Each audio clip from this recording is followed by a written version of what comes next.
વડોદરાના બાજવામાં નકલી કફ સિરપ જે છે તેનો ગોડાઉનનો પર્દાફાશ થયો છે કે જ્યાં નકલી કફ સિરપનો જથ્થો જપ્ત કરવામાં આવ્યો છે। ગોડાઉનના માલિકને પકડવા માટે ચક્રો ગતિમાન કરવામાં આવ્યા છે। કાર્યવાહીમાં મોટી માત્રામાં નકલી કફ સિરપનો જથ્થો જપ્ત કરવામાં આવ્યો છે, જ્યાં એસઓજી પોલીસ દ્વારા પર્દાફાશ કરવામાં આવ્યો છે। ગઈકાલે વડોદરા શહેર પોલીસ એસઓજી શાખા તરફથી વડોદરા શહેરના બાજુઆ વિસ્તારમાંથી એક ગોડાઉનમાંથી જે કોડિન સિરપ જે આવે છે, જે સામાન્ય રીતે ખાંસી જ્યારે થાય ત્યારે ડૉક્ટર દ્વારા પ્રિસ્ક્રાઇબ કરવામાં આવે છે, તો આ કોડિનનો ઘણી વખત કોડિન સિરપનો નશો કરવા માટે ઉપયોગ કરવામાં આવે છે।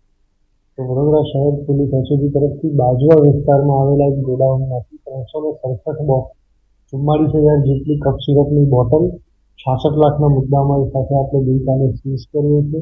અને જે ગોડાઉનમાં જેમને માલ રાખ્યા છે એવા રાજેશ જયંતિલાલ પટેલ અત્યારે હાલ વોન્ટેડ છે અને આગળની કાર્યવાહી